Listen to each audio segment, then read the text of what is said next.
Bonjour et bienvenue sur cette vidéo, et aujourd'hui on va reparler de Figma puisqu'il y a eu la nouvelle conférence annuelle de Figma, la conférence la Config 2023 qui s'est déroulée à San Francisco, et il y a eu beaucoup de nouvelles features. Alors, il y a eu pas mal de choses sur les variables, un petit rework au niveau des auto layouts, etc.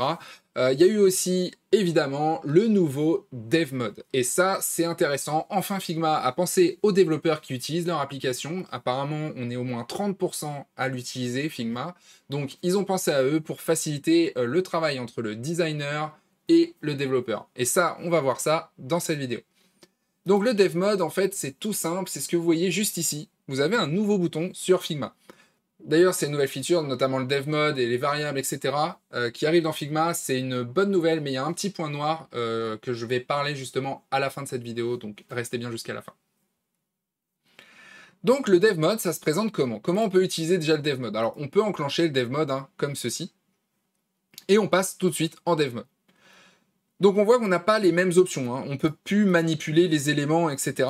Par contre, ce qui est intéressant, c'est que quand je vais passer, je vais tout de suite avoir, juste en survolant, des informations sur mon padding. Si là, je veux aussi avoir des infos, par exemple, ici, j'ai utilisé un auto-layout, donc je vois ici que ma marge, elle est automatique, etc. Donc je vais pouvoir avoir plein d'infos comme ça, et surtout les retrouver sur le côté, quand je vais sélectionner un élément pour avoir une idée du code.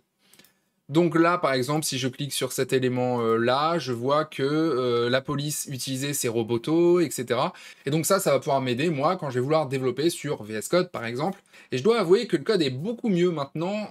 Avant, je ne l'utilisais pas du tout. Là, ça devient un peu plus intéressant. On voit qu'ils utilisent Flexbox et que les suggestions, et on verra d'ailleurs les suggestions qu'on peut avoir directement dans VS Code, sont plutôt intéressantes. Donc, là, évidemment, j'ai le code et j'ai cette possibilité de voir les informations juste au survol beaucoup plus facilement. Ce qui va être intéressant, c'est aussi la communication. Donc, évidemment, on a un système de commentaires, comme on avait déjà. Mais par exemple, si j'utilise un système, donc je vais revenir en mode normal, je suis le designer, et là, je veux dire à mon développeur, OK, c'est prêt. Donc, en réalité, on va avoir une utilisation des sections, puisqu'on va englober mon élément dans une section. Et ici, je vais pouvoir le passer en Ready for Dev, donc ici ou ici. Et là, en fait, le développeur, quand il va venir, il va savoir qu'il a une section sur le côté qui a été mise en Ready for Dev. Donc là, il va pouvoir commencer à la développer. Ce qui est intéressant, s'il avait déjà développé quelque chose, c'est aussi qu'on a une possibilité d'avoir une comparaison ici en faisant compare change. Donc là, je vais donner un exemple ici. Je vais vraiment, par exemple, supprimer Antoine. Alors, ah oui, bah évidemment. Alors, vous voyez, on ne peut pas modifier, si on est en dev mode, on ne pourra pas modifier directement l'élément, il faut vraiment repasser en mode designer. Donc là, j'enlève Antoine Dupont, et là, je vais aller regarder, et si je reclique et que je fais comparer, là, cette fois-ci, vous voyez qu'il me dit que il y a eu des choses qui ont été supprimées, ça c'est maintenant, et ça c'était avant. D'accord? Donc j'annule mes changements, et je repasse en dev mode. Donc ça, c'est intéressant, c'est qu'on va pouvoir comparer avec les anciennes versions et voir où est-ce qu'on en est. Encore autre chose, ici je l'ai fait, j'ai utilisé GitHub et j'ai recodé ça, je vais vous le montrer juste après.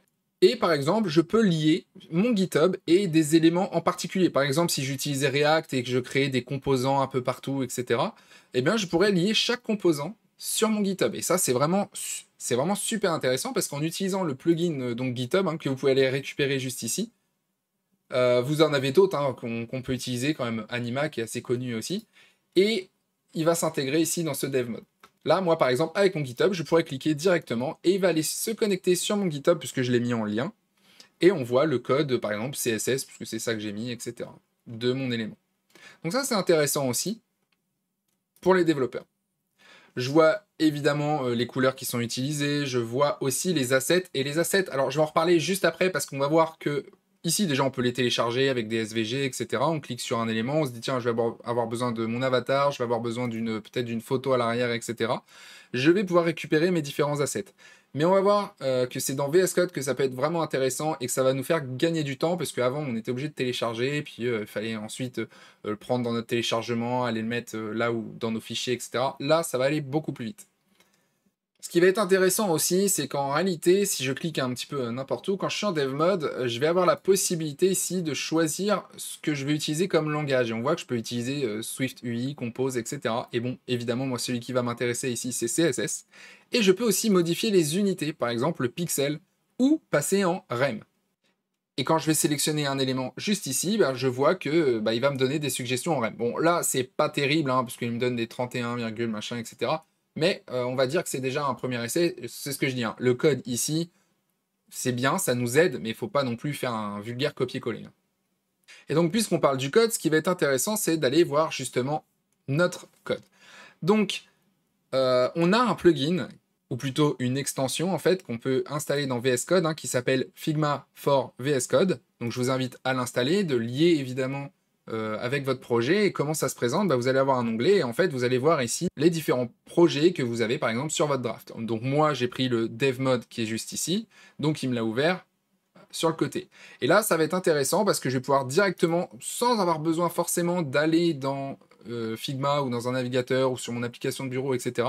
Je vais pouvoir avoir ici un aperçu et directement travailler. Et je vois que là c'est en automatique. Alors peut-être qu'il faudrait que je zoome un peu. Voilà, je peux voir que j'ai 16 pixels de padding, etc. Quand je clique sur donc, cet élément-là, directement, il met 16 pixels. Et par exemple, si je clique dessus, il me le copie. Et si je fais CTRL-V, par exemple, j'ai automatiquement les 16 pixels. C'est pareil ici, hein, je peux repasser, comme je l'ai dit, soit en CSS. Et ici, je peux configurer les rem. D'ailleurs, je peux configurer aussi l'unité à l'échelle, parce qu'on le sait, hein, les navigateurs fonctionnent en 16 pixels de base, c'est la taille par défaut, et donc le rem se base sur cette taille par défaut, et donc on pourrait la modifier juste ici. Nous, évidemment, on va le laisser. Ce qui va être intéressant ici, ça va être qu'on peut récupérer nos assets directement. Donc là, par exemple, je travaille sur cet élément-là, et je pourrais décider de le prendre et de le télécharger. Je vais le télécharger, et vous voyez qu'ici, il me propose directement de le télécharger en fait dans mon dossier. Et en fait, moi, du coup, il m'a créé un dossier public où j'ai récupéré mes images de cette manière-là. Donc ça, c'est vraiment hyper utile parce que ça va me faire gagner un temps fou plutôt que d'aller le télécharger, d'aller sur Figma, exporter, le récupérer dans mes téléchargements par exemple et le mettre dans mon dossier, etc. Là, directement dans mon VS Code, j'ai même pas besoin d'ouvrir Figma, je peux aller le récupérer et en plus, il me le met directement dans un de mes dossiers. Donc ça, c'est vraiment pratique. Ensuite, ce qui est vraiment intéressant, c'est pas vraiment le code qu'on voit ici. C'est plutôt comment on peut avoir des suggestions de code. Donc j'ai désactivé toutes les IA, les trucs comme ça, du genre que je peux utiliser pour que vous voyez bien. Je vais par exemple sélectionner un élément, celui-ci. Donc moi, ça correspond à bottom card ici. Imaginons que j'ai pas fait le flex. Je vais les sélectionner, c'est important. Hein. Pour que ça, ce que je vais vous montrer, pour que ça marche, il faut sélectionner. Il y en a, j'ai vu, hein, qui n'y arrivent pas parce qu'en fait, ils ne sélectionnent pas. Donc si je sélectionne pas, j'aurai pas de suggestion ici si je fais display. Alors, bon, je suis une mauvaise langue. Visiblement, ça marche. C'est étonnant parce que... Alors, je vais essayer, je vais voir. Est-ce qu'il me propose Justify, Content, Space Bit? Alors, ok. Alors peut-être parce que c'est ce que j'ai sélectionné en dernier. Si je fais ça, par exemple... Voilà, vous voyez, donc là, comme j'ai sélectionné autre chose, là, il avait sauvegardé ce que j'avais fait en dernier, donc c'est pour ça qu'il me l'a proposé. Mais là, si je sélectionne autre chose, du coup, j'ai pas vraiment de suggestion.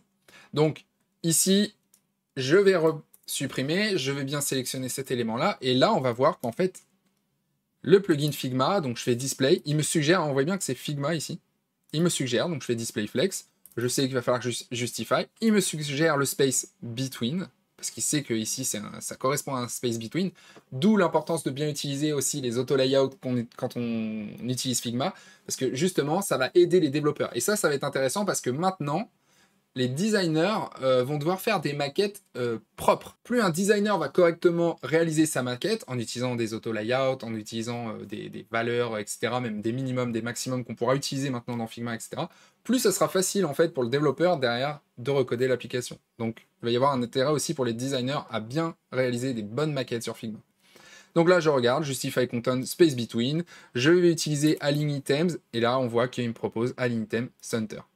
Donc ça, c'est intéressant. Et là, par exemple, c'est la même chose, hein, c'est padding. Si je fais un padding, vous voyez, tout de suite, j'ai le padding 16 pixels qui m'est proposé. Donc ça, c'est vraiment intéressant avec Figma. Ça va être cette nouvelle autocomplétion. Et je le précise, hein, c'est vraiment Figma, hein, c'est pas les IA que j'utilise, etc. Là, c'est vraiment Figma qui me fait des suggestions de mon code par rapport à ce que j'ai sélectionné.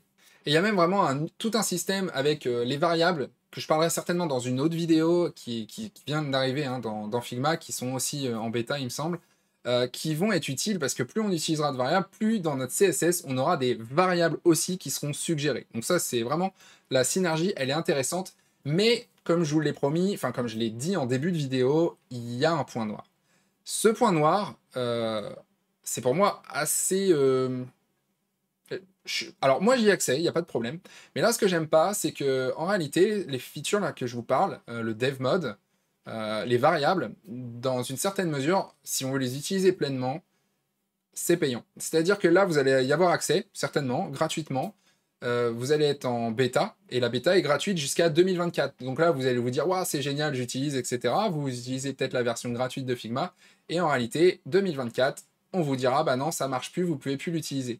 Alors je suis assez étonné, parce que jusque-là, Figma, il y avait des features payantes, mais les features gratuites, voilà, il y en a le 3/4. On pouvait ne même pas se rendre compte qu'on avait la version, qu'on n'avait pas la version payante dans Figma.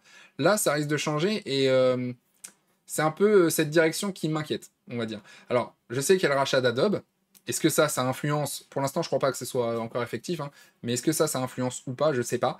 Mais ça fait un peu peur. Donc, voilà, c'est des features intéressantes, mais à voir ce que ça va donner et comment ça va être intégré. Bah, si, par exemple, je veux être avec un développeur, moi j'ai une version payante, mais le développeur, il n'a pas la version payante, bah du coup... il pourra pas utiliser le dev mode à son plein potentiel. Il faudra lui aussi qu'il paye une licence. Et voilà, je trouve ça un peu dommage et ça perd un peu en cohérence. L'avenir nous le dira. Donc voilà, c'était le point noir à mon sens. Donc le point noir, c'était vraiment sur ce côté payant et non pas ce côté au niveau de la fonctionnalité. La fonctionnalité, elle est super bien. Elle était très attendue. Je trouve qu'elle est bien réalisée. Mais voilà. Donc voilà, je vais certainement faire aussi une autre vidéo sur les variables avec Figma, puisque c'est une nouvelle feature qui est vraiment intéressante quand même si elle risque d'être payante. J'ai envie d'en parler parce qu'elle peut changer pas mal de choses. Mais ça risque de pas être la prochaine vidéo, parce que je sais qu'il y a une vidéo qui est très attendue, c'est sur CSS Grid. Vous avez beaucoup aimé la vidéo sur CSS, sur Flexbox. Je sais que vous attendez le même format sur CSS Grid, donc je vais vous la préparer, je ne vous ai pas oublié. C'est juste que là, avec les actualités sur Figma, je trouvais ça important de rapidement produire une vidéo dessus. Et voilà. Donc, je vous dis à la prochaine pour de nouvelles aventures. En attendant, codez bien.